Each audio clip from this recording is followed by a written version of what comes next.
আল্লাহ চাইলে আপনার নামাজ ওইভাবে আল্লাহ কবুল করবে। জোরে বলেন সুবহানাল্লাহ। আল্লাহর একজন বান্দা ছিল, যেই বান্দা জীবনে কোনোদিন কোরআন পড়ে নাই, জীবনে কোনোদিন রোজা করে নাই, জীবনে কোনোদিন ভালো কাজ করে নাই, কিন্তু একজনের কোরআন তেলাওয়াত শুনতে ছিল। আর ওই কোরআন তেলাওয়াত শুনতে গিয়ে তার বড় ভালো লাগলো। তাকে জিজ্ঞাসা করলো, বান্দা রে, আজকে এই মসজিদে বসে যে কোরআনটা তুমি তেলাওয়াত করছো, এই কিতাবখানা কেমন? এই কিতাব পড়লে কি হয়? বলছে এই কিতাবটা যদি তুমি পড়ো, একটা অক্ষরে তুমি 10টা করে নেকি পাবা। ও বাড়ির মধ্যে চলে গেল। বাড়িতে যাওয়ার পরে একটা কোরআন নিল। কোরআনটা নিয়ে আসার পরে কোরআনটা নিয়ে বসলো। একটা একটা করে পাতা উল্টাতে থাকে, একটা একটা করে অক্ষরে হাত বুলাইতে থাকে। এখন ওর বিবি বলছে, হ্যাঁ গো, তুমি কি পাগল নাকি? বলে আমি পাগল মানে? বলে তুমি তো কোরআনই পড়তে পারো না, অথচ কোরআন খুলে হাত বুলাইছো, কারণ কি? তো বলছে, বিবি রে, আজকে আমি কোরআন পড়তে জানি না এটা ঠিকই, কিন্তু কোরআন ধরার যে আদব, কোরআন পড়ার আগে যে ওযু বানাইতে হয়, এইগুলো সমস্ত কিছু আমি জানি। কিন্তু একটা কোরআনের অক্ষর পড়লে 10টা করে নেকি পাওয়া যায়, কিন্তু আমি কোরআন পড়তে জানি না। কিন্তু আমি হাত বুলানোর কারণে যদি আল্লাহ এক একটা অক্ষরে আমাকে একটা করে নেকি দেয়, আমি এই উদ্দেশ্যে আমি কোরআনের পাতায় হাত বুলাই। আর লম্বা চওড়া ঘটনা আছে, লম্বা চওড়া কাহিনী আছে, তবে কাহিনীর দিকে আমি যাব না। ওই বান্দা একদিন হঠাৎ করে মারা গেছে। আগের যুগে আলেম খুঁজে পাওয়া যাইতো না, জানাজা পড়ার মতো মানুষ খুঁজে পাওয়া যাইতো না, আলেম ওলামা কম ছিল। তবে সাধারণ মানুষ জানাজা কেমন করে পড়তে হয় এটাও জানতো না।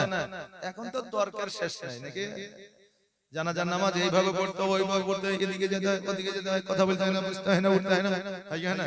কিন্তু আগের মানুষ এইরকম ছিল না। শুধু তার একটাই চেষ্টা ছিল, কেমন করে জানাজা পড়তে হয়, মানে ওটাও জানতো। জি, এই জন্য ঝামেলাও ছিল না। বাবাজি, ভাইরা, আমার মায়েরা, এবার বেরাদা, ওই বান্দা যখন মারা গেল, জানাজা কে পড়াবে? জানাজা পড়ার মতো লোক পাই না। একজন পুলিশ অফিসার বলল, আমি জানাজা পড়াতে জানি, আমি পড়াইয়া দিব। এবার জানাজা যখন পড়াইয়া দিল, কবরে কে নামাইবে? কবরে নামানোর লোক নয়। ওই পুলিশটা বাবা কবরে নামাইয়া দিল। এবার তাকে দাফন করে দেওয়া হলো। ওই পুলিশ এবার মাসের শেষে যখন বেতন উঠাইতে যায়, একটা আইডেন্টি কার্ড যেটা পুলিশকে দেওয়া হয়, ওই আইডেন্টি কার্ড যেন দেখা যায় না। এখন অ্যাকাউন্টের মাধ্যমে বেতন আসে, এখন আপনার স্ক্রিনশটে বেতন আসে, এখন বাবা ইউপিআই আমাদের বেতন আসে। কিন্তু তখনকার আমলে কার্ড দেখিয়ে বেতন নিতে হতো। এবার যদি কার্ডটা দেখাতে না পারে, বেতনও পাবে না, চাকরিও থাকবে না। চিন্তা ভাবনা বাড়িতে করেছে। হঠাৎ করে মনে পড়লো, ওই বান্দার জানাজা আমি পড়িয়েছি, অথচ আমি ওই কবরে যখন বান্দাকে নামাইতে গেছিলাম, আমার পকেটে কার্ডটা ছিল, কবরে পড়ে গেছে। আমি ওই কবর থেকে কেমন করে কার্ডটা নিয়ে আসবো? এখন কার্ডটা যদি আমি না আনতে পারে, তবে আমার চাকরি থাকবে না, বেতনও পাওয়া যাবে না, সন্তানেরা খাইতে পাবে না। এই জন্য রাত্রি বেলায় চুপি চুপি চুরি করে ওই আপনার বান্দার কবরটাকে খনন করা হলো। আর কবরটাকে খনন করার পরে দেখছে যেন ওই বান্দার কবরটা যেন আমার আল্লাহ জান্নাত দিয়া করে দিয়েছে আলো। আরে বাবা, ওই বান্দা ওই কাঠখানাকে তুলে নিয়ে আবার দাফন করে দিয়েছে। বেতন নিতে যাই নয়, নিজের বাড়িতে যাই নয়, কোন জায়গায় আরাম করে নয়, ওই বান্দার বাড়িতে গেছে। যাওয়ার পরে তার বিবিকে বলছে, আচ্ছা এই লোকটা কেমন কি ভালো কাজ করেছিল? বিবি বলছে, কেন? বলে আমার স্বামী একটু পাগল ছিল। বলে পাগল তো ছিল, তার সাথে নিশ্চয়ই কিছু ভালো কাজ ছিল তার মধ্যে। বলে কেন? বলে এই জন্য বলছে, তুমি কি জানো তোমার স্বামী জান্নাতে আছে? আমি প্র্যাকটিক্যালি নিজের চোখে দেখেছি। জোরে বলেন সুবহানাল্লাহ। ওই বান্দার বিবি বলে, শোনো গো, আমার স্বামী জীবনে কোনোদিন ভালো কাজ করেছে কিনা আমি জানি না, তবে প্রতিদিন প্রতিনিয়ত কোরআনটা খুলতো, আর কোরআনে হাত বুলাতো অক্ষরগুলোতে, আর কোরআনের পাতাটা উল্টাইতো। শোনো গো, আমি এটাও জানি যে আমার স্বামী কোরআন পড়া জানতো না। ওই পুলিশ বলল, শোনো গো, আজকে আমি বুঝে গিয়েছি, জেনে গিয়েছে কোরআন পড়া জানে না ঠিকই, কিন্তু কোরআনের আয়াতে হাত বুলিয়েছে। এই জন্য আল্লাহ তাবারাক তাআলা তার কোরআন পড়াকে পছন্দ করেছে, তার আয়াতে নেকি দিয়েছে, আল্লাহ ওই বান্দাকে কবুল করেছে। এই জন্য তার কবরে আমার আল্লাহ জান্নাতের বিছানা বিছায়া দিয়েছে।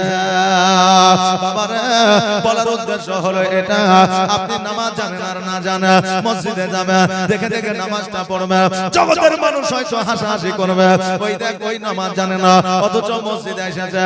কিন্তু আমার আল্লাহ তাবারাক তাআলা ওই মসজিদে যাওয়ার কারণে আপনাকে কাল কিয়ামতের দিনে জান্নাতবাসী করাইবে। তবে বাবা, নিয়াত হতে হবে আমাদের সঠিক এবং সহি, নিয়াত আমাদের সঠিক এবং সহি হইতে হবে। আপনি বলবেন হুজুর গো, মসজিদে যাই আমরা নামাজ পড়ার জন্য, তবে আমাদের নামাজ তো আমরা একই পড়ি, একই ইমামের পেছনে পড়ি, তবে এর মধ্যে আবার আলাদা কি আছে? আমি বলবো বাবাজি রে, একটু প্র্যাকটিক্যালে আসা, শুধুমাত্র জালসার আপনার মাহফিলে যাইয়া শুধু আমরা জীবনে শুনবো আর আমরা জালসার আলেম ওলামার মুখ দেখে আসবো, এটা নয়, এটা নয়। প্র্যাকটিক্যালি কিছু জ্ঞানের আমাদের দরকার আছে। মসজিদে যাবে, যাওয়ার পরে আপনারা নামাজ পড়বে, কিন্তু নিয়াত যদি আপনাদের সঠিক না হয়, যত সুন্দর করে নামাজ পড়েন না কেন, যত কোরআনের আয়াত পড়ে নামাজ পড়েন না কেন, যত আল্লাহর দরবারে সিজদা করেন না কেন, একটা সিজদাও আল্লাহর দরবারে কবুল হবে না। আরে বাবা, এই জন্য মসজিদে যখন যাবে মন মানসিকতা ভালো করবেন, নচেত আল্লাহ আপনার ইবাদত গ্রহণ করবে না। আপনি বলবেন হুজুর গো, মসজিদে কি আবার নিয়ত পরিবর্তন হয়? অবশ্যই হয়। আপনি বলবেন একটু বলে দেন, এবার আপনাদেরকে বলে দিই, রাগ করেন আর যাই করেন, আমার কিছু করার নাই। কেউ মসজিদে যায় লোক দেখানোর জন্য, কেউ মসজিদে নামাজ পড়তে হয় লোক দেখানোর জন্য। আমি নামাজ পড়তে যাব, লোকে দেখবে, আমাকে ভালো বলবে, কিন্তু আল্লাহকে রাজি করার জন্য যাই না। আবার কেউ যুবক নামাজ পড়তে যায় ভালো সুন্দরী বউ পাবে বলে। অনেক যুবক যায় কি যায় না, বিয়ে হয়ে গেল, খুঁজে পাওয়া যায়, আরে ওই যে আমাদের পাকা নামাজিটা ছিল, বলে কই গো বিয়ে হয়ে যা, দেখা হয় না। ওকে যদি বলে এই নামাজ পড়তে যাবি না রে, তো বলে সময় পাচ্ছি না ভাই, নামাজ আর পড়তে যাব কখন? জি, কিন্তু বিয়ের আগে এক ওয়াক্ত নামাজ কাজা করে না। আরে বাবা, তার মূলত উদ্দেশ্য ছিল নামাজ পড়লে পাড়া প্রতিবেশী ভালো বলবে, সুন্দর মেয়েরা আমাকে বিবাহ করবে, তার উদ্দেশ্য এটা ছিল। আবার কিছু মানুষের উদ্দেশ্য থাকে, আমি মসজিদে যাব, আমাকে সেক্রেটারি বানাবে, আমি মসজিদে যাব, আমাকে সভাপতি বানাবে, আমি মসজিদে যাব, আমাকে তারা ক্যাশিয়ার বানাবে, আমি মসজিদে যাব, আমাকে মসজিদের দায়িত্বখানা দেবে। আমি বলবো বাবা, আজকে এই রকম উদ্দেশ্য নিয়ে যদি তুমি মসজিদে যাও, যতই ইবাদত করো না কেন, চাহে তাহাজ্জুদ পড়ো না কেন, তোমার নামাজ আল্লাহর দরবারে কবুল হবে না। কেননা তুমি জগতের মানুষকে রাজি ও খুশি করার জন্য নামাজ পড়েছো, জগতের কাছে মান সম্মান নেওয়ার জন্য নামাজ পড়েছো, কিন্তু আমার আল্লাহকে খুশি করার জন্য পড়ো না। এবার আপনি বলবেন হুজুর গো, আমি তো মসজিদে গিয়েছিলাম, কিন্তু জোহরের নামাজ পড়েছিলাম, জোহরের নিয়াত করেছিলাম, নামাইতু আনুসাল্লিয়া লিল্লাহি তাআলা আরবা রাকাতিস সালাতে, জোহর বা আসর বা মাগরিব যেই নামাজ পড়বেন সেই নামাজের নিয়াত আমি করেছিলাম, তবে আল্লাহর দরবারে কেন কবুল হবে না? আল্লাহর নাম নিয়ে নামাজের নিয়াত করেছিলাম। বাবারে, যেমন আপনার মনে নিয়াত থাকবে, আপনি যতই আরবি নিয়াত করেন না কেন, ওই নিয়াতটা ট্রান্সলেশন হয়ে যাবে। হবে কি হবে না? আপনি এখান থেকে আরবে চলে যান, মোবাইলকে কি আপনি বলেছেন যে তুমি আরবি হয়ে যাও, ওখানে গিয়ে নেটওয়ার্কে আপনার অটোমেটিক ট্রান্সলেশন হয়ে গিয়ে আপনাকে লোকেশন আরবিতেই দেখাবে। কথা বুঝতে পারছেন? এখান থেকে দিল্লি চলে যান,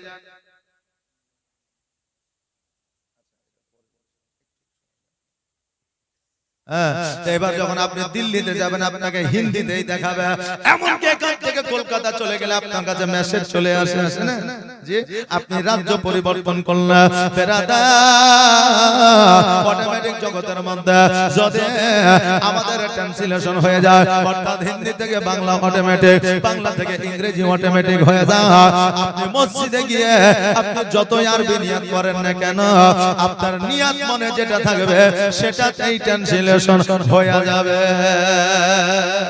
খারাপ করা গুণ করা বুঝেন যে কিছু মানুষ আছে জাদু করে করে কি করে না অন্যের ফল কলা আপেল ঝিঙ্গা আছে তো রাস্তা দিয়ে যায় হিংসা তো খারাপ করে দেয় দেখুন পরের দিন পৌঁছে গেছে আগে দিন ভালো ছিল পরের দিন পৌঁছে গেছে হ্যাঁ তো তার জমিতে গেলে সব নিজের জিনিসও খারাপ করে দেয় কেন তার কারণ হলো ও পড়তে চায় না কিন্তু ওই জাদুটা ও জানে ওর মনে অটোমেটিক চলে আসে তো তার নিজের জমির বেগুন পর্যন্ত খারাপ হয়ে যায় জি তো আপনি যেটা শিখবেন অটোমেটিক মনে যেটা থাকবে ট্রান্সলেশন হয়ে যাবে আপনি বলবেন হুজুর গো মসজিদে যাই আমরা একই নিয়ত করে কেমন করে ট্রান্সলেশন হয়ে যায় আজকে আমরা মসজিদে যাই কেউ আপনার লোক দেখানোর জন্য কেউ সেক্রেটারি হওয়ার জন্য কেউ সুন্দর বউ পাওয়ার জন্য আবার কেউ শেষ বয়সে বৌমা বেটার জন্য বৌমা ছেলে বলে আব্বা বয়স হয়েছে মসজিদে যান কি কাজ আছে এবার ও দেখছে বাড়িতে থাকলে হয়তো বৌমা আর আমার ছেলেরা কিটকিট করে মসজিদে যাইতেই হবে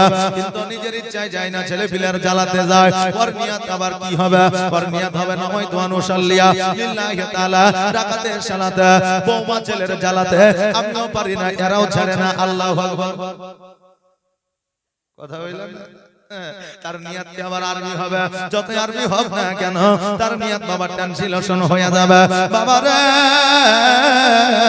নামাজ কাকে বলে একবার দেখা আমার আবু বকর সিদ্দিক রাদিয়াল্লাহু তাআলা আনহু মসজিদে বসে আছে হযরত আলী রাদিয়াল্লাহু তাআলা আনহু উনিও মসজিদে বসে আছে হযরত ওমর ফারুক রাদিয়াল্লাহু তাআলা আনহু মসজিদে বসে আছে এক কথা যত সাহাবী ছিল সমস্ত সাহাবী মসজিদে বসে আছে আসরের নামাজের টাইম ঢিলা হয়ে যাচ্ছে কিন্তু আমার নবী যেন আসে না কারণ মসজিদে একমাত্র ইমামতি করতেন আমার দয়ার নবী মুস্তাফা আরে বাবা এবার সাহাবী কেরাম তিনারা বলতেছে আজকে আসরের ওয়াক্ত যেন অতিবাহিত হয়ে যায় আবু বকর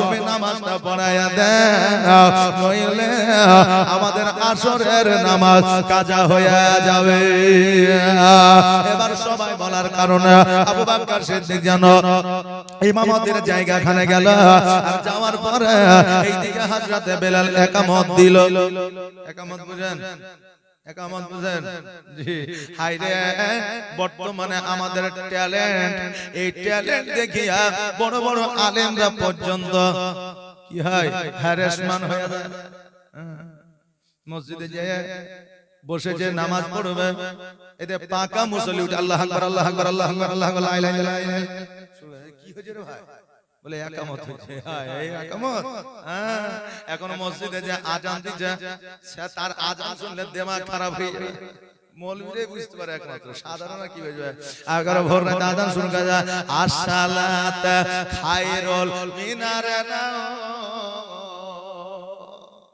কত সুর দেখেন সুরেও গুনাহ হয় সুরেও গুনাহ আল্লাহ আপনাকে সুর দিয়েছে বলে যেখানে সেখানে সুর মারলে হবে না হবে এখন কারি সাহেবের কাছে কেরাত শিখতে গেছে তো কেরাত শিখতে পারে না ছাত্র এখন কারি সাহেব বলে দিয়েছে যে সব জায়গায় কেরাত করে বলবে কেরাতটা ভালো হবে যত তো সুর ভালো বুঝলেন না এদিকে হঠাৎ করে ওই শিক্ষকের বেটা ইন্দারায় পড়ে গেছে ইন্দারা মানে কুয়া কুয়া আগে ছিল না হ্যাঁ তো কুয়াতে পড়ে গেছে এবার ছাত্র দৌড়ে এসে বলছে হুজুর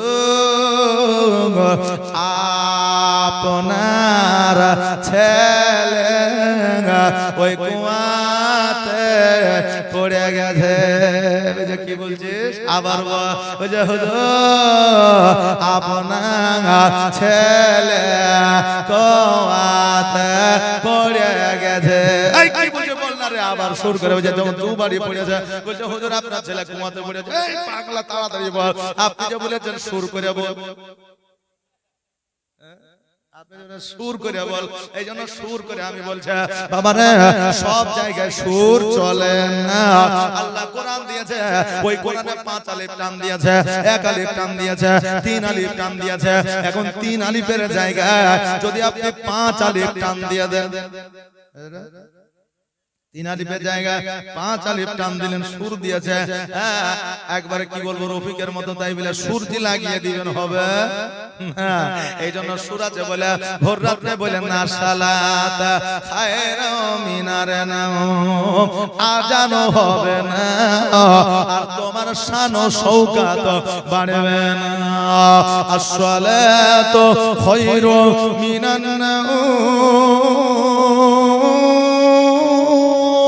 আসসালাতু খায়রু মিনান নাওম। আল্লাহু আকবার, আল্লাহু আকবার, লা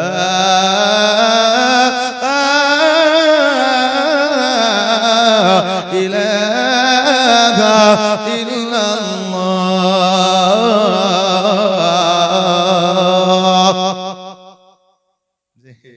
বুড়া মানুষ যারা বাড়িতে শুয়ে আছেন তারা আবার উঠে নামাজ পড়তে লাগে না।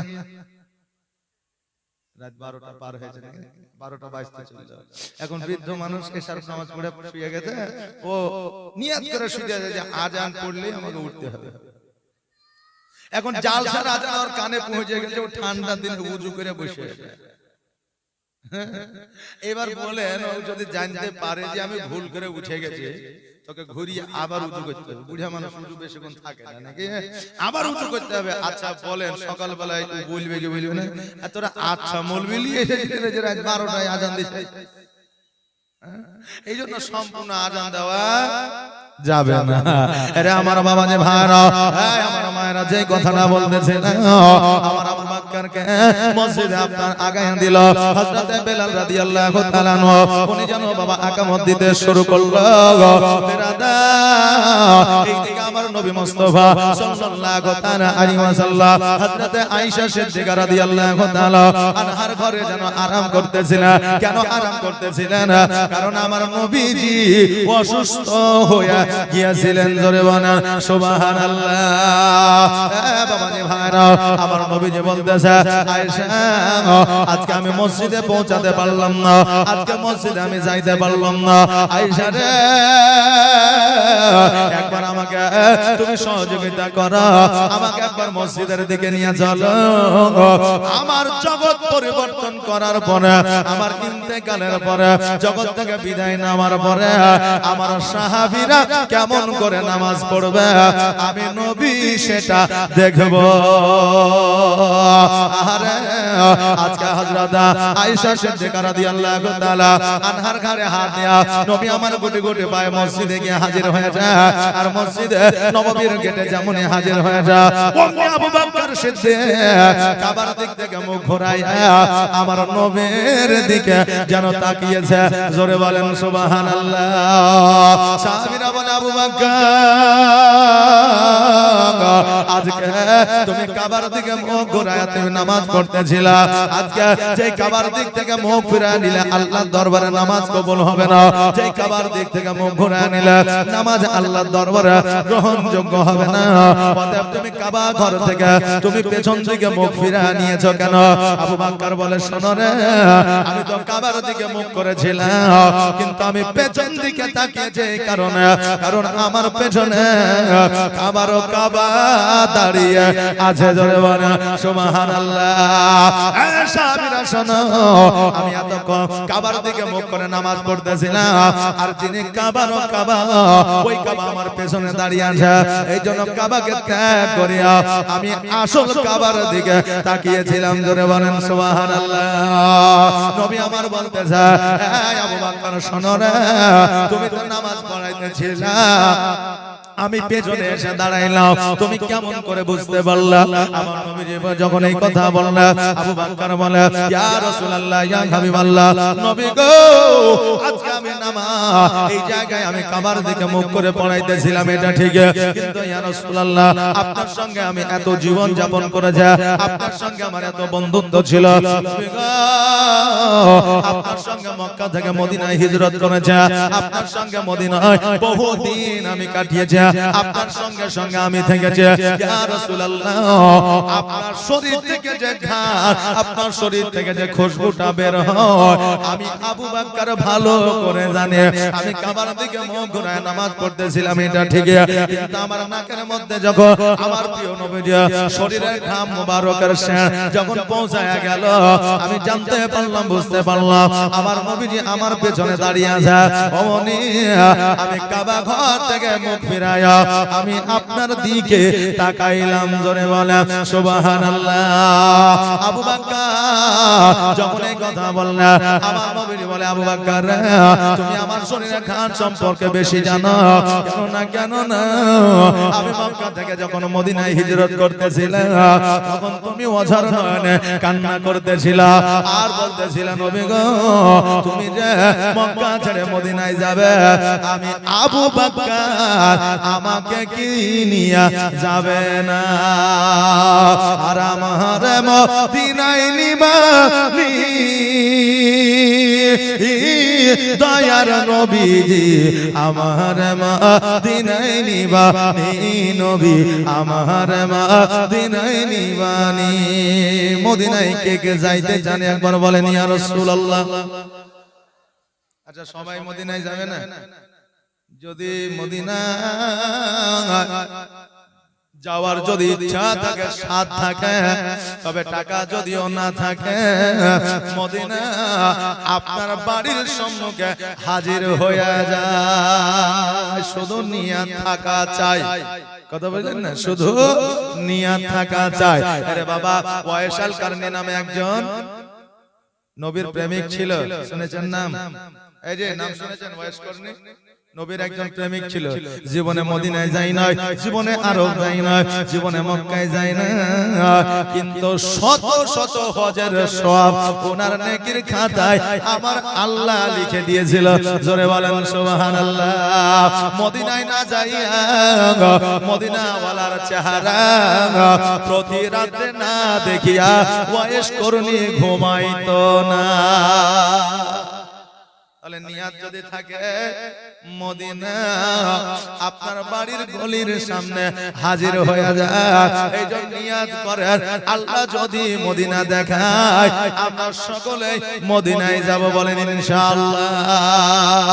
আর আমার মদিনায় নিবানি দয়ার নবীজি, আমার মদিনায় নিবানি নবী, আমার মদিনায় নিবানি নবীজি।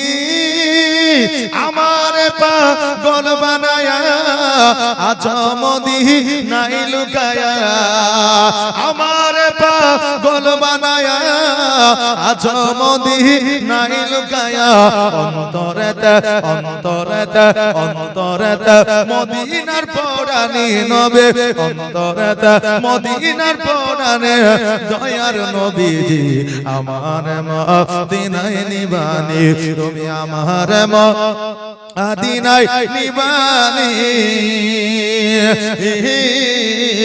দয়ার নবীজি, আমার মদিনায় নিবানি নবী, আমার মদিনায়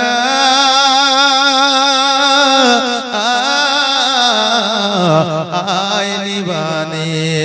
আল্লাহুম্মা সাল্লি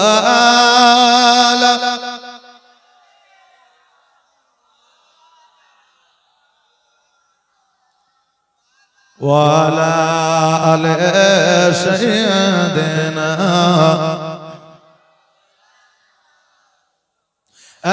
বাবা, আমার আবু বকর সিদ্দিক রাদিয়াল্লাহু তাআলা আনহু আমার নবীজিকে বললেন, ইয়া রাসূলুল্লাহ, ইয়া হাবিবাল্লাহ, নবী গো, আপনি যখন চলে এসেছেন আপনি নামাজটা পড়ায় না। আমার নবী বললেন আবু বকর আমার শরীরটা বড় অসুস্থ, আমি নামাজে দাঁড়াইতে পারবো না। এই আবু বকর তুমি নামাজটা পড়ায় দাও। এই জন্য নামাজ পড়ায় দাও কারণ তুমি আমার আড়াল হয়ে যাওয়ার পরে তুমি হবে প্রথম খলিফা। জোরে বলেন সুবহানাল্লাহ। এই বাবাজি ভাইরা নামাজ কাকে বলে একবার দেখেন। নামাজ পড়েছিলেন আমার আবু বকর যার দিলের মধ্যে আমার নবীর মহব্বত ছিল। জোরে বলেন সুবহানাল্লাহ। আরে বাবা আজকে হযরত আলী রাদিয়াল্লাহু তাআলা উনি কেমন নামাজ পড়েছিলেন একবার দেখা। আমার হযরত আলী রাদিয়াল্লাহু তাআলা আমার নবীর সঙ্গে যুদ্ধের ময়দানে গেছে। যুদ্ধের ময়দানে যাওয়ার পরে একখানা তীর আবু বকরের হযরত আলীর জান মুবারক লেগে গেছে। এই পার থেকে ওই পার গেছে আর তিনখানা তীরখানা যেন মিডল পয়েন্টে আটকে গেছে। আর আগেকার তীর এত ব্যথা নাশক আপনার ওষুধ দেওয়া থাকতো, ওই তীরের আঘাতে পুরো শরীরে বাবা জীবাণু ছড়িয়ে পড়তো। ওই আঘাত লাগা ব্যক্তিটি সঙ্গে সঙ্গে মারা যাইতো। কিন্তু আবু বকর রাদিয়াল্লাহু কিন্তু হযরত আলী রাদিয়াল্লাহু তাআলা আনহু ওনার শরীরে বাবা জান মুবারক অর্ধেক তীর এই পারে আছে, অর্ধেকটা তীর ওই পারে চলে গেছে। কিন্তু অন্যান্য সাহাবীরা টেনে টেনে তীরখানা বার করতে চায় কিন্তু তীর যেন বার হয় না, কারণ তীরের মধ্যে বাবা আকর্ষণ থাকে, সহজে বের করা যায় না। এত ব্যথা এত যন্ত্রণা আমার আলী রাদিয়াল্লাহু তাআলা তীরখানা যেন বের করতে দেয় না। কারণ একটা তীর তো দূরের কথা রে বাবা, একটা ছোট্ট ফুলের যদি আপনার কাঁটা আমাদের পায়ে আপনার প্রবেশ করে তবে আমরা সুই দিয়ে ওই কাঁটাটা বের করতে কতই না বাবা কষ্ট পাই। কত বড় তীর জান মুবারকের আপনার ঢুকে গেছে। আলী বলতেছে আমার তীরটা বার করিও না, এত ব্যথা এত বেদনা এত যন্ত্রণা আমি আলী সহ্য করতে পারি না। আমার আল্লাহ তাবারাক তাআলা আমার নবী মুস্তাফা সাল্লাল্লাহু তাআলা আলাইহি ওয়াসাল্লামকে জানিয়ে দেন হাবিব গো আমার হযরত আলী রাদিয়াল্লাহু তাআলা তীরখানা কিয়ামত পর্যন্ত বার করতে পারবে না, কারণ এত ব্যথা এত বেদনা এত যন্ত্রণা আলী সহ্য করতে পারে না। তবে শোনো এই তীরখানা তখন বের হবে যখন আমার হযরত আলী আমার ইবাদত উপাসনায় যাবে, এক কথায় নামাজে যখন দাঁড়াইবে। আরে বাবা নামাজের সময় হয়ে গেছে। হযরত আলী রাদিয়াল্লাহু তাআলা উনি যেন বাবা নামাজে দাঁড়িয়েছেন। আমার নবীজির সাহাবীয়ে কেরামগণ ওই তীরখানাকে যেন বার করে নিয়েছে। শুধু তীর নয় রে বাবা, ওই তীরের আকর্ষণের সঙ্গে আমার হযরত আলী রাদিয়াল্লাহু তাআলা জান মুবারক মাংস গোশতগুলো যেন আপনার বের হয়ে চলে এসে আর দরদর করে যেন রক্ত প্রবাহিত হইতে আছে। আমার নবীজির সাহাবীরা ওই জায়গাটাকে যেন আপনার টাইট করে বাবা বেঁধে দিয়েছে। এইদিকে আমার হযরত আলী রাদিয়াল্লাহু তাআলা নামাজ আদায় করেছে, সালাম ফিরিয়েছে আর সালাম ফিরানোর পরে আল্লাহর দরবারে দোয়া করেছে। দোয়া করার পরে এবার হযরত আলী রাদিয়াল্লাহু তাআলা দমদম ঈমান হয়ে যায়, এক কথায় দাঁড়িয়েছে। আর আমার নবীজি বলতেছে আলী রে তীরখানাকে বার করা সম্ভব হয়নি। আমার আলী রাদিয়াল্লাহু তাআলা এবার জান মুবারকের দিকে তাকিয়ে দেখতে যেন যে তীরখানা আপনার কেঁদেছিল ওই তীরখানা যেন দেখা যায় না। সাহাবীয়ে কেরামগণ বলে ইয়া রাসূলুল্লাহ ইয়া হাবিবাল্লাহ নবী গো আজকে হযরত আলী রাদিয়াল্লাহু তাআলা যখন নামাজে দাঁড়িয়েছিল আমরা আপনার কথা মোতাবেক ওই তীরখানাকে বার করে নিয়ে তার ওই পাখানাকে জান মুবারকখানাকে অতি সুন্দর করে বেঁধে দিয়েছে। নবী গো হযরত আলী রাদিয়াল্লাহু তাআলা ব্যথায় ব্যথিত হওয়া তো দূরের কথা একটু সামান্য পর্যন্ত জানতেও পারেনি। জোরে বলেন সুবহানাল্লাহ। আলী বলতেছে সাহাবীরা রে তোমরা আমার তীর কখন বের করেছ খোদার কসম করে বলি আমি বুঝতে পারিনি আমি আল্লাহর ধ্যানে ছিলাম ধরে বলেন সুবহানাল্লাহ আমার নামাজে দাঁড়িয়েছে নামাজ শব্দের অর্থ হলো নিজেকে আত্মসমর্পণ করা কার দরবারে আল্লাহর দরবারে আত্মসমর্পণ করা আল্লাহর দরবারে আলী রাদিয়াল্লাহু তাআলা নিজেকে আত্মসমর্পণ করে দিয়েছে জগতের আর কোনো খেয়াল না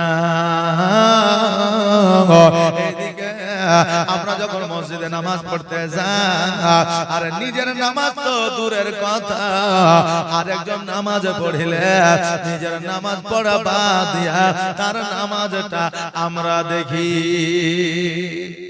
আছে না নাই এই যে নামাজ আল্লাহু আকবার নামাজ হলো বলে তোর পা সোজা ছিল না বলে আমার পা সোজা ছিল না তোর মুখ যে সোজা ছিল না আজকে আমরা নামাজ পড়তে যাই নামাজে যেইভাবে দাঁড়াইতে হয় আমরা জানি না আলিম ওলামাকে জিজ্ঞাসাও করি না নামাজ পড়তে গিয়ে আমাদের জমির কথা মনে পড়ে ফসলের কথা মনে পড়ে মাঠের কথা মনে পড়ে আমরা যে আত্মসমর্পণ করলাম আল্লাহর দরবারে আমাদের আত্মসমর্পণ কেমন কইরা হইল এখানে যদি মৌলবীর দোষ দেন হবে না মৌলবী তো আমাদের শিখায় না আরে ভাই কত শিখাবে তোমরা শুনলেই তো শিখাবে শিখলে ভালো লাগে শিখাইতে নাকি শিখলে ভালো লাগে শিখাইতে মুসল্লি নামাজ পড়তে গিয়েছে আসরের এখন আসরের নামাজ পড়া হয়েছে একজন মুসল্লি এই মৌলবী সাহেব নামাজ হয়নি বলে কেন বলে 4 রাকাত আসরের নামাজ বলে হ্যাঁ তো 3 রাকাত হয়েছে 1 রাকাত বাদ চলে গেছে মুসল্লির হয়েছে খেয়ে পেয়েছে 3 রাকাত যদি নামাজ হয় আমরা ভুল ধরতে পারলাম না তুই ধরলি বলছে হ্যাঁ আমি ভুল ধরেছি 3 রাকাতই হয়েছে ইমাম সাহেব 3 রাকাত আবার কখন হলো আমি আত্মহত্যা করেছি আমি সূরা জিক নিয়েছি সালামও ফিরিয়েছি দরুদ শরীফ পড়েছি তাহলে ভুল কোথায় হলো ভুল হয়নি বলছে আমাকে খেপা পেয়েছে নাকি আমি আসরের নামাজে একটা হিসাবে ডুবে থাকি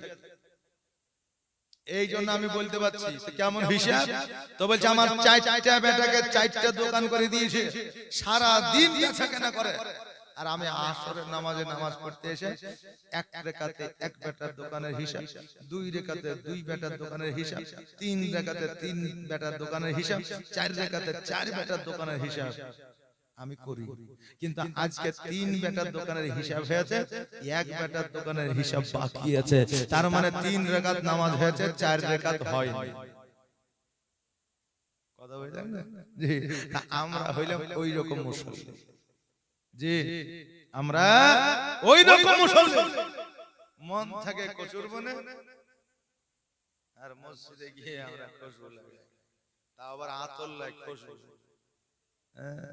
আজকে শরীয়তের নিয়ম কানুন কোথায় গেল জি বাবা শরীয়তের নিয়ম কানুন কোথায় গেল আলেম ওলামার আইন কোথায় গেল সমাজের যে মোড়ল মাতাব্বর তারা কোথায় গেল সামাজিক যে নিয়ম কানুন সেগুলো কোথায় গেল এখন মোবাইলে সব খেলো এই যে বলেন মোবাইলে মানুষ মডার্ন হয়েছে হয়নি এই যে আপনাদের রায়গঞ্জ আসি তো কত লীলা খেলা যে দেখতে হয় রাস্তার ধারে যত বড় বড় ব্রিজ আছে কেউ মাঞ্জা দুলাইছে কেউ মাথা দুলাইছে কেউ পা হিলেছে কেউ মারামারি করছে মানে কি এই যে মোবাইলে ভিডিও শুটিং করছে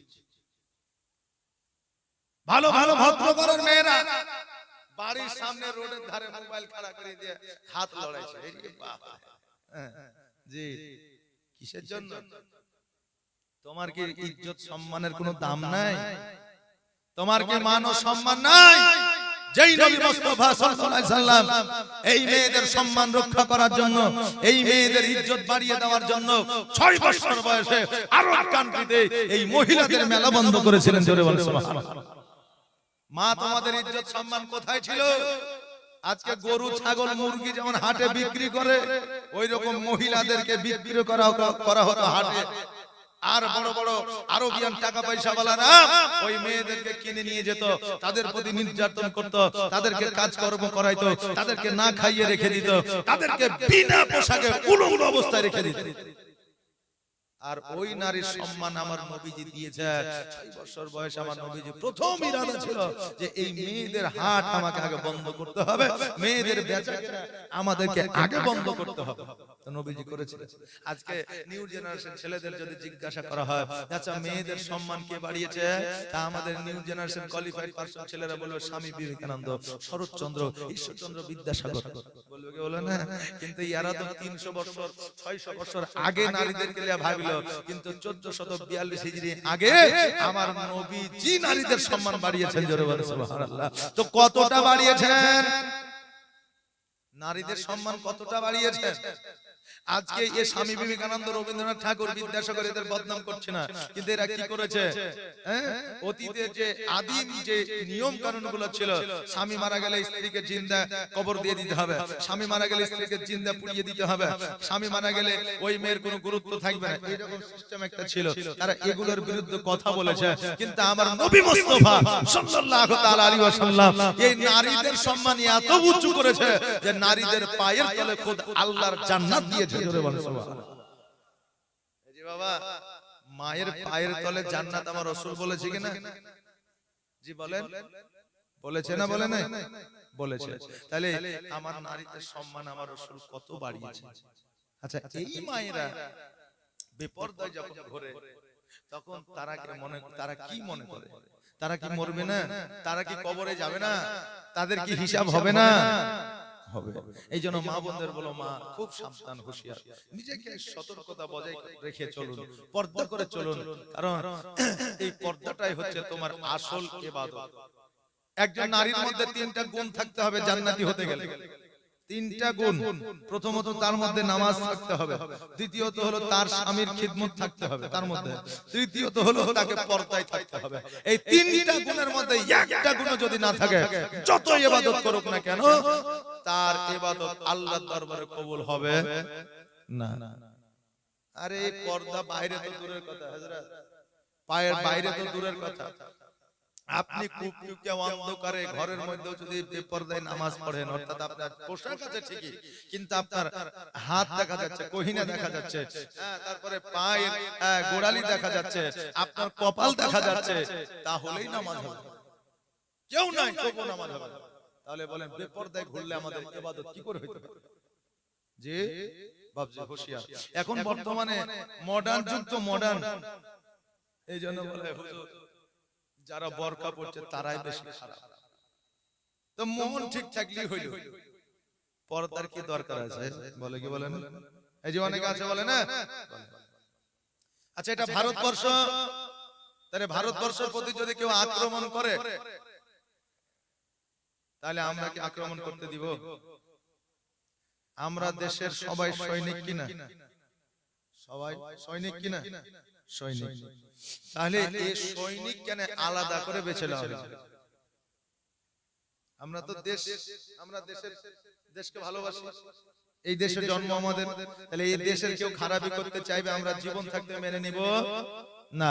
তাহলে সৈনিক আলাদা করা হলো কেন? আচ্ছা, সৈনিক যদি আলাদা হলো, জি, তাহলে সৈনিক যদি আলাদা হলো তাহলে তাদের পোশাক কেন আলাদা হলো? এর মধ্যে ব্যাপার আছে কিনা? আচ্ছা আচ্ছা, বলেন আপনি একটা সুন্দর করে বাড়ি বানান, আচ্ছা এই বাড়ি বানানোর পরও একটা প্রাচীর দেন না? এই যে দেন কি দেন না? আচ্ছা, প্রাচীরটা না দিলে আমাদের কি হবে? বাড়িতে বানিয়ে যে সুন্দর করে, ওখানে গেট আছে, গ্রিল আছে, সবকিছু আছে, প্রাচীর দেওয়ার কি দরকার? হ্যাঁ, প্রাচীরটা এই কারণে দিই, কুত্তা এসে পা ছেড়ে যাতে পেশাব না করে দেয় বাড়িতে। কোন গাড়ি এসে ঠাসা মারলে বাড়িতে যাতে ডাইরেক্ট ঠাসা না লাগে, আমার প্রাচীরে যাতে লাগে নাকি। হঠাৎ করে কেউ এসে যাতে বাড়িতে আমার এরিয়ায় প্রবেশ করতে না পারে, আমি যাতে জানতে পারি নাকি। এই জন্য আমরা এরিয়া ঘিরে নি বাড়ি থাকার পরেও। এই জন্য আমি মায়েদের বলবো যে তোমার মন যতই ভালো থাকুক না কেন, বাড়ি যতই সুন্দর হোক না কেন, তোমাকে সাইডের এরিয়া তোমাকে ঘেরতেই হবে নাকি। এই জন্য তোমার এরিয়া ঘেরা হচ্ছে তোমার পর্দা। আর দাড়ি রাখা এটা হলো সুন্নাত। তো এটা আমাদের কতটা জরুরি।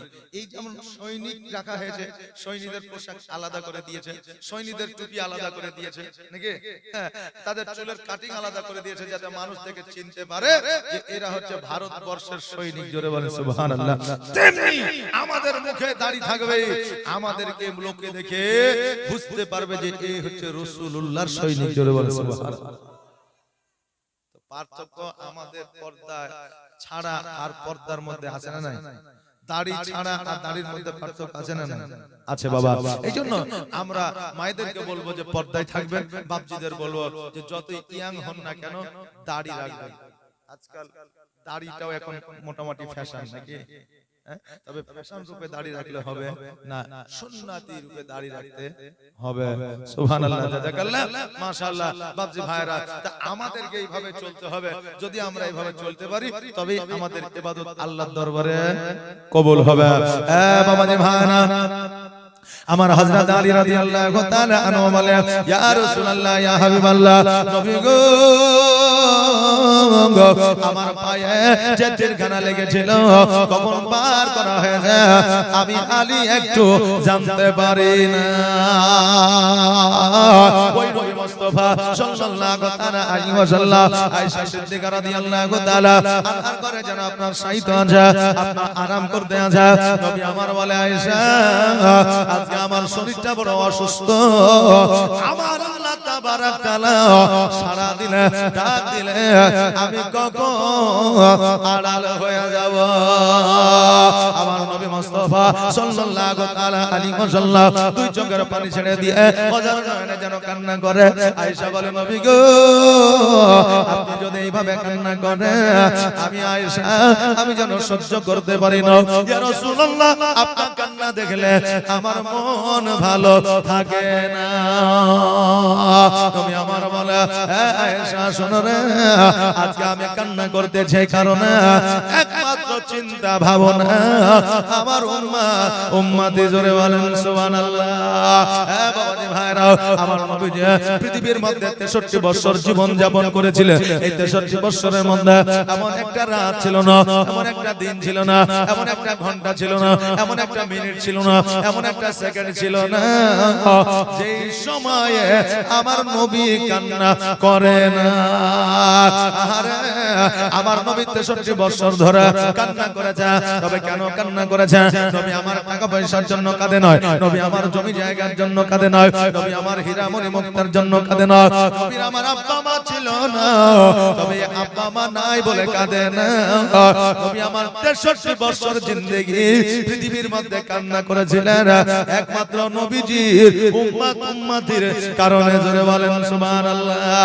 এখন আমার নবী কান্দে সোনার মদিনা, কিয়ামতের দিনও কাঁদবে। জোরে বলেন সুবহানাল্লাহ। কতক্ষণ পর্যন্ত কাঁদবে? যতক্ষণ পর্যন্ত এই গুনাহগার উম্মতিকে আমার আল্লাহ জান্নাতি না করবে। আজকে তাই জগতের মধ্যে আমার নবীজিকে ভালোবাসতে হবে।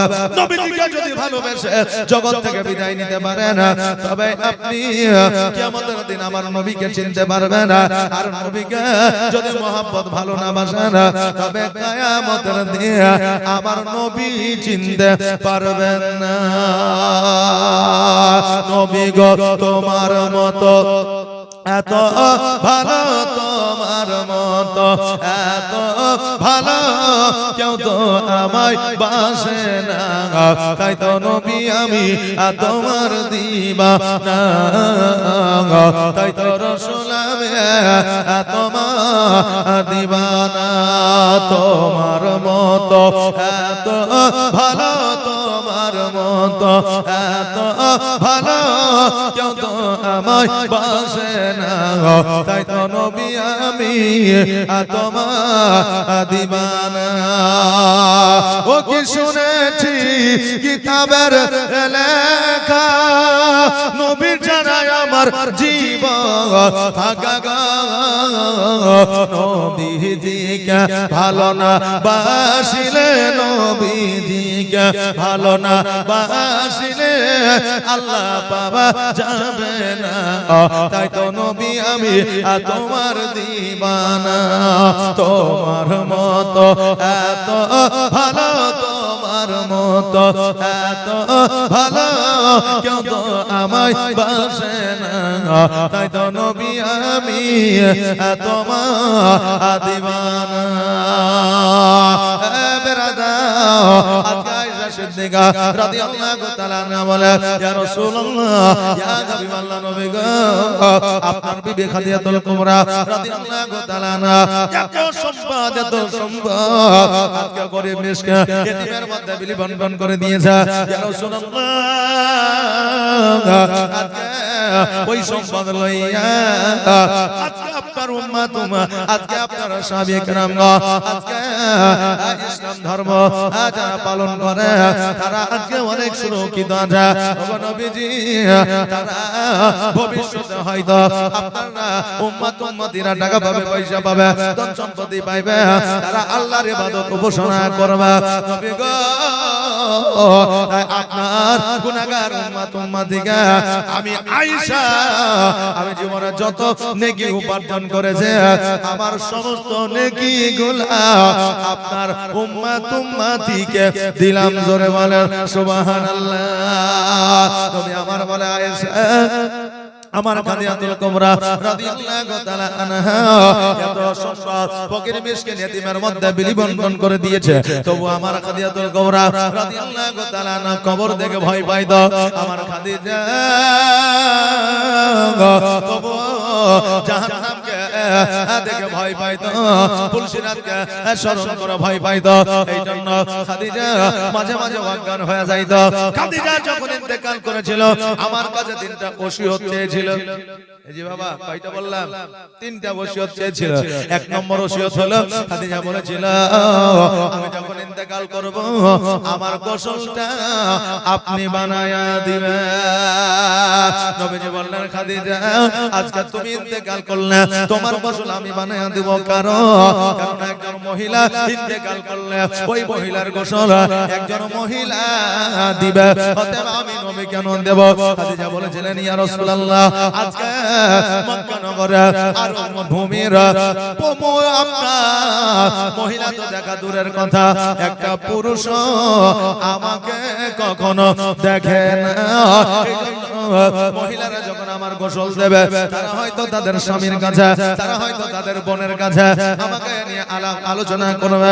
ইয়া রাসূলুল্লাহ, তাই জগতের কোন নারী পুরুষ আমাকে যেন দেখতে না পায়, তাই আমার শেষ গোসলটা আপনি নিজের হাতে বানায়া দিবেন।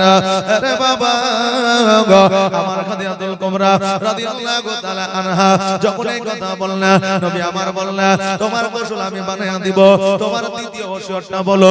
বলে, আমার দ্বিতীয় ওসিয়ত হলো আমি যখন ইন্তেকাল করব আমার জগতের কোন কাফন নিয়ে এসে আমার গায়ে জড়ায়া দেবেন না, আপনার পুরানো জুব্বা মুবারক দিয়া আমার কাফন বানায়া দিবেন।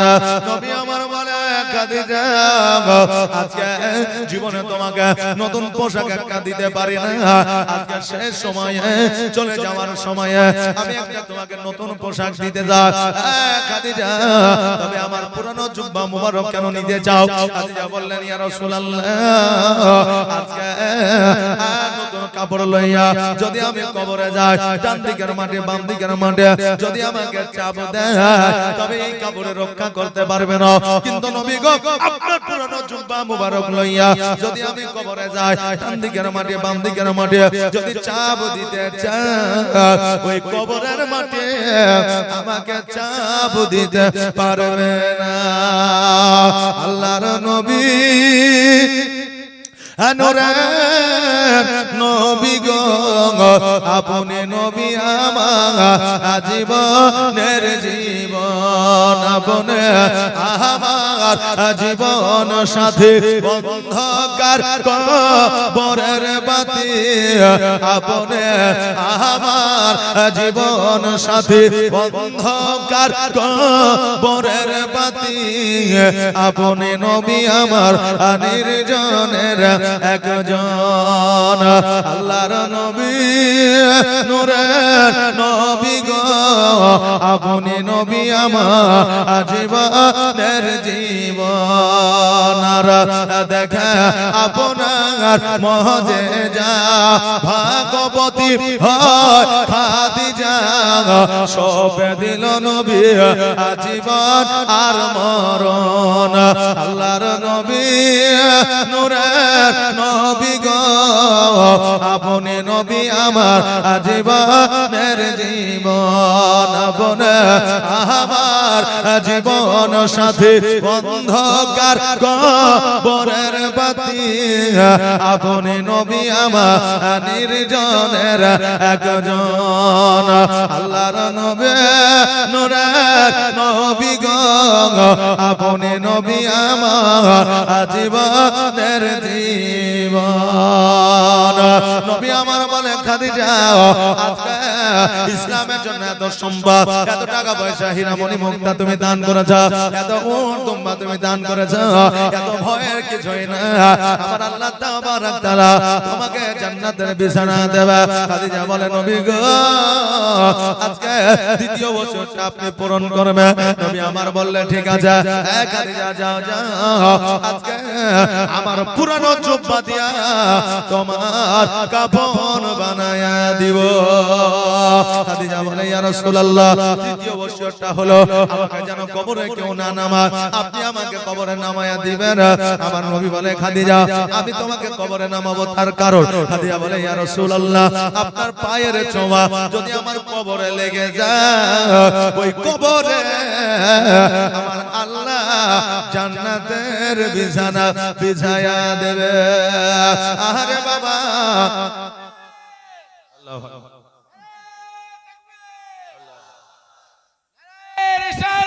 ইয়া রাসূলুল্লাহ ইয়া রাসূলুল্লাহ আরে বাবা আমার ভাইরা আজকে ওই খাদিজাতুল কুবরা রাদিয়াল্লাহু তাআলা আনহা বলে ইয়া রাসূলুল্লাহ ইয়া হাবিবাল্লাহ নবী গো আপনি যখন কবরে নামবেন আপনার পায়ের ছোঁয়া যখন আমার কবরে আসবে আল্লাহ ওই কবরে জান্নাতের বিছানা বিছায়া দেবে এইভাবে বাবা তিনটা ওয়াসিয়ত আমার খাদিজা করলেন নবী আমার বললেন ঠিক আছে তোমার তিনটা ওয়াসিয়ত করব দিনগুলো পার হয়ে যায় আমার খাদিজা নবীর কালেমা পড়ে একটা সময় বাবা ইন্তেকাল করলেন একবার আওয়াজ দিয়ে বলেন ইন্না লিল্লাহি ওয়া ইন্না ইলাইহি রাজিউন নবী আমার ওই খাদিজার গোসল বানায়া দিলেন পুরানো জুব্বা দিয়ে যেন আপনার কাফন বানায়া দিলেন আর আমার নবী যে ওই খাদিজাকে কবরে নামায়া দিলেন আর আমার নবী যে বলে আল্লাহ আজকে খাদিজা ইসলামের জন্য অনেক কিছুই করেছে আল্লাহ গো এই কবরে আপনি জান্নাতের বিছানা বিছা দাও আল্লাহ বলে হাবিব গো আপনার দোয়া আমি কখনো ফিরায় দিই নাই আজকেও ফিরায় দিব না কিয়ামত পর্যন্ত ফিরায় দিব না যাও যাও আমি খাদিজার কবরে জান্নাতের বিছানা বিছায়া দিলাম আমার দয়ার নবী মুস্তাফা সাল্লাল্লাহু তাআলা আলাইহি ওয়াসাল্লাম জীবনে আপনার তিনটা কবরে নেমেছিলেন আর প্র্যাকটিক্যালি আপনার জান্নাতের বিছানা বিছায়া দিয়েছিলেন ওই তিনটা কবর হলো প্রথমত চাচি ফাতেমার কবর দ্বিতীয় হলো আমির হামজার কবর তৃতীয় হলো আমার খাদিজাতুল কুবরা রাদিয়াল্লাহু তাআলা আনহার কবর জোরে বলেন সুবহানাল্লাহ ওই নবীজি খাদিজাকে দাফন করে ওই খাদিজার কবরের কাছে বাবা একদিন দুই দিন তিন দিন চার দিন নয় আপনার 7 দিন পর্যন্ত দিন ও রাত ওই খাদিজার কবরে ছিল আর বাড়ির দিকে যাই নাই খাবার পর্যন্ত খাই নাই জোরে বলেন সুবহানাল্লাহ আহারে নবী আমার খাদিজাকে কতটা ভালোবাসতেন আর আমার খাদিজা নবীজিকে কত ভালোবাসা দিয়েছিলেন যে নবী খাদিজাকে ভুলতে পারে না আরে আর আমাদের বর্তমানে বিবি মারা গেলে 7 দিনে মিলাদ করে 40 করার আগে বউ নিয়ে বাড়িতে আসে কি ব্যাপার রে 40টা করতে দে বলে 40 কাজ করবে কে রে বিয়ে না করলে এই তো কাজ করবে, এই তো মদের ভালোবাসা। বিবাহ আপনার প্রয়োজন হলে বিবাহ করবেন, কিন্তু বাবা বিবির জন্য, বিরাদার সামাজিক জন্য, সমাজের জন্য, সমাজের উন্নতির জন্য, যুবকদেরকে শিক্ষা দেওয়ার জন্য আজকে আপনাকে কিছুদিন থেমে যেতে হবে। পুরুষদের আইন কানুন নিয়ম হলো বিবি মারা যাওয়ার পরে যদি আপনার বিবির প্রয়োজন হয় বিয়ে করতে পারবেন, কথা বললেন না বিরাদার, কিন্তু কিছু নিয়ম কানুন, কিছু পরিবেশ আছে না নাই? আছে বাবা। এই যে মদের ভালোবাসা, বর্তমানে আমরা বিবিদেরকে মৌখিকভাবে ভালোবাসে, অন্তরে ভালোবাসা অনেকেরই না। জি বাবা, আগের বাপজিরা বিবিদেরকে জানো মনে সোনাটিয়া কলজা পাখি ফেসকে বলতো নাকি? বলতো না? কিন্তু তাদের স্বামী স্ত্রীর মধ্যে ভালোবাসা ছিল না? ছিল। এখন যা তার চাইতে আগে বেশি ছিল। এখন জানো মনে সোনা কলজা টিয়া পাখি আই লাভ ইউ আনলিমিটেড বলার পরও পরকিয়া হয়। হয় না? হয়। বোঝা যায় আগে ভালোবাসা ছিল বেশি, এই জন্য পরকিয়া কম ছিল। এখন ভালোবাসা কম, এই জন্য পরকিয়া বেশি। কারণ ভালোবাসা থাকিলে পরকিয়া হবে না। ভাইরা, এই জন্য বাবা জানু সোনামণি টিয়া বাদের অন্তর থেকে মহব্বত করতে শিখেন। জি, এখন এমন ভালোবাসা বাসছে মৌখিক ভাবে, মানুষ মনে করছে আরে এরা স্বামী স্ত্রীর মধ্যে কত না জানি মহব্বত ভালোবাসা। একজনের বিবি মারা গেছে বুঝলেন, তারপরের দিন যা কবরে হাওয়া করছে। এখন জোয়ান ছেলে বলছে হ্যাঁ লোকটা তো পাগলা হয়ে যাবে, ধরে নিয়ে আর বিবিকে কত ভালোবাসে রে, বিবির কবরে যা হাওয়া করছে। এখন ওকে যে বলছে চাচা বাড়ি চলেন, কেন রে? তো বলছে এইভাবে হাওয়া করলে আর আপনি চাচিকে এত ভালোবাসেন, আপনার মাথা খারাপ হয়ে যায়, পাগলা। ভালোবাসা টালোবাসা কিছু নাই। বলে কেন হাওয়া করছ? বলে শোন, তোর চাচি যখন মারা যায় আমাকে একটা ওসিয়ত করেছে। কি ওসিয়ত? বলে আমি মারা গেলে তুমি তো বিয়ে করবাই, তো কমসে কম আমার কবরটা যতদিন না শুকাবে ততদিন বিয়ে করিও না। এই জন্য আমি দেখছি মৌলবি যেভাবে কবরে পানি মারিয়াছে, এখন শুকাইতে 10 দিন সময় লেগে যাবে। শুকাইতে 10 দিন সময় লেগে যাবে, যেন হাওয়া করছে যাতে তাড়াতাড়ি কবরটা শুকায় আর আমার তাড়াতাড়ি বিয়েটাও যাতে হয়ে যায়। তো ও স্বার্থে হাওয়া করছে, আর আমরা মনে করছি মহব্বতে হাওয়া করছে নাকি? এখন ওই রকম লোক দেখানো মহব্বত, আন্তরিক দিক থেকে মহব্বত এখন খুবই কম। বুঝলেন বাবাজি? মহব্বত খুবই কম। এখন কথাবার্তায় ধরা যায় না যে ইয়ে নাম করলো না বদনাম করলো, আসলে আমার ভালো চাইলো না আমার খারাপ চাইলো। শ্বশুর বাড়ি জামাই গেছে, যাওয়ার পরে এখন 1-8 ঘন্টা থাকে, বলছে তাইলে শাশুড়ি মা বাড়ি গেল। তখন শাশুড়ি বলছে যখন আয়সা তখন চারটি ভাত খেয়ে যাও। তখন খেতে দিয়েছে তো দেখছে সবজি তরকারি সবকিছু দিয়েছে, তার সাথে গোস্ত দিয়েছে। এখন শাশুড়িকে বলছে যে হ্যাঁ গো, এই গোস্ত রান্না করা কি দরকার ছিল, সবজি দিয়ে ভাত খেয়ে বাড়ি চলে যেতাম। তখন শাশুড়ি বলছে বেটা আমার বাড়িতে 14-15টা মুরগি আছে, তো একটা কাটলাম তো কি হলো, জানবো শিয়াল কুকুরে খেয়ে নিয়েছে। 14-15টা মুরগি তো একটা কাটে দিলাম তো কি হলো, জানবো শিয়াল কুকুরে খেয়ে নিয়েছে। তো এখন জামাই কনফিউজ হয়েছে যে আসলে আমার নাম করলে না বদনাম করলে, না আসতে মানা করলে না আসতে বললে, আর খুঁজে আর পাইছে না। এই জন্য বর্তমানে আমাদের টেকনিক্যালি এত মানে কথাবার্তা বলে যে বুদ্ধিবিদ্যা নিয়ে কথাবার্তা হয়, আসলে আমরা কনফিউজ হয়ে যাই যে আসলে কি বলতে চাইছে নাকি বলে। জি, আগে মানুষ বলতো যে দেশের মুখ, মানুষের মুখ দেখলে দেশের বার্তা পাওয়া যায়, বলতো না? এখন মানুষের কথা শুনেও দেশের বার্তা পাওয়া যাচ্ছে না। বেরাদার মিল্লাত ইসলামিয়া, বেরাদার, আজকে ডাক্তারের কাছে গেলে পেশেন্টের জ্বালা চাইতে পেশেন্টের বিবির জ্বালা আরো বেশি। এখন ডাক্তারের কাছে গেছে স্বামী, স্ত্রী লিয়া, আর স্বামী যদি অসুস্থ হয় তাহলে স্ত্রী তো যাবে স্বামীর সাথে নাকি? যে স্ত্রীকে নিয়ে গেছে, তো বলছে কি সমস্যা?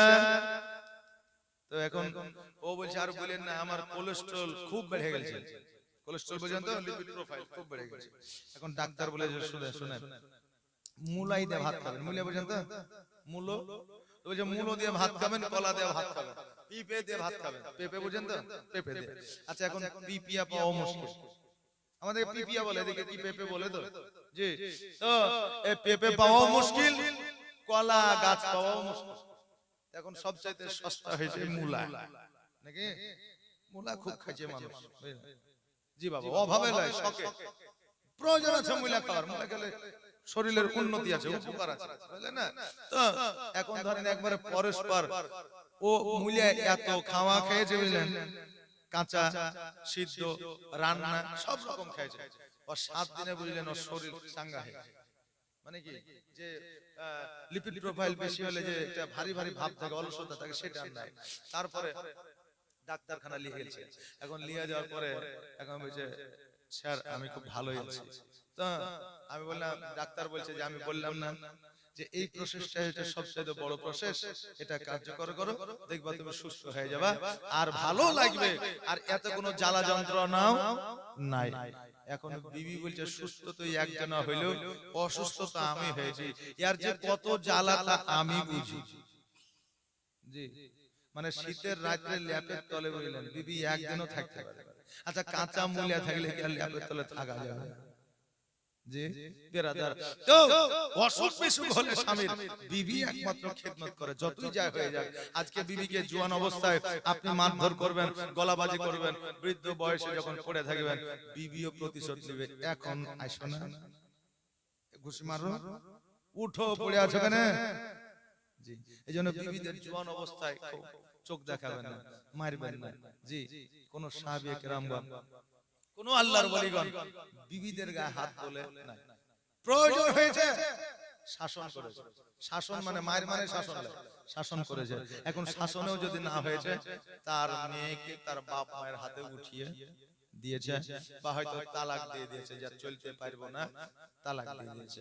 আর এখন বর্তমানে তালাকের যা আইন, তাতে তালাক তো দূরের কথা, অনেক যুবকেরা বললেন মুখে শুধু স্বাদ মিটাইছে, কাজে পারে নি। আইন যেহেতু তুমি তালাক দিলেও বিবি নিতে হবে, সেহেতু আইন দিলে শরীয়ত মোতাবেক তোমার বিবি হারাম হয়ে যাবে, যতদিন থাকবা তুমি জেনা করবা। এই জন্য তালাক মুখে আসলেই দিও না, একটু ভাবনা চিন্তা করে দিও। তখনই দিবা যখন তুমি জানতে পারো আমি বিবিকে নিয়ে আর চলতে পারবো না, তখন তালাক দিবা। বিরাদার মিল্লাত ইসলামিয়া, আমার নবী মুস্তাফা সাল্লাল্লাহু আলাইহি ওয়াসাল্লাম কবরের কাছে বাবা 7 দিন পর্যন্ত আছে। এইদিকে আল্লাহর দরবার থেকে আল্লাহর ফেরেশতা জিবরিল আমিন এসে বলতেছে, ইয়া রাসূলুল্লাহ, ইয়া হাবিবাল্লাহ, নবী গো, আজকে আপনি খাদিজার কবরের কাছে, খাদিজার কবরের পাশে যদি আপনি থাকেন, আমার আল্লাহ দুনিয়া আখিরাত করে দেবে, দুনিয়া আর আগে বাড়াবেন। তুমি আমার বলে জিবরিল, আমি আর এই জায়গায় থাকবো না, কারণ আমি জগতের মধ্যে এসেছি একটা উদ্দেশ্যে, সেই উদ্দেশ্যটা হলো ইসলামের প্রচার প্রসার করা। এই জন্য আমি ইসলামের প্রচার ও প্রসার করার জন্য আমি নিজের বাড়িতে চলে যাব। আমার আল্লাহ তাবারাক তাআলা বলে যা খুলিকাল ইনসানু দাইফা, আল্লাহ বলে বান্দারে আমি তোমাদেরকে অতি দুর্বল করে জগতের মধ্যে পাঠিয়েছি, একটা সময়সীমা আমি লিপিবদ্ধ করে দিয়ে পাঠিয়েছি। সময়সীমা যখন তোমাদের সমাপ্ত হয়ে যাবে, আমি আল্লাহ তোমাদের মওত ঘটাবো, আর জীবনের অন্তিম কাল আজরা ইলাসিয়া সোনার জীবন যাবে রে লইয়া, সোনার জীবন যাবে রে লইয়া, এত যতনে যারে তুমি ঘরে রাখিলে, যাহার লাগে দুঃখ কষ্ট কতই না সহিলে, আরে আজ তোমারে ফাঁকি দিয়া, আজ তোমারে ফাঁকি দিয়া গেল রে উড়িয়া, সোনার জীবন যাবে রে লইয়া, কবর তোমার মাটির ঘর, মাটির বেচানি, চতুর্দিকে মাটি তোমার বাঁশের ছাউনি, কবর তোমার মাটির ঘর, মাটির বেচানি, চতুর্দিকে মাটি তোমার বাঁশের ছাউনি আর কেমন করে রইবি রে ভাই অন্ধকার কবরে সোনার জীবন যাবে রে লইয়া জীবনের অন্তিম কালে আজরাইল আসিয়া সোনার জীবন যাবে রে লইয়া এমন কোন বাড়ি না যে বাড়িতে কেউ মরে নাই আছে নাকি এরকম বাড়ি জি কারো না কারো কেউ কারো বাবা গেছে কারো মা গেছে কারো দাদা গেছে কারো বোন গেছে কারো আত্মীয় স্বজন গেছে কারো ফুফু গেছে কারো ফুফা গেছে গেছে বাবা তারা কে কি অবস্থায় কবরে আছে কেউ জানি না জানি না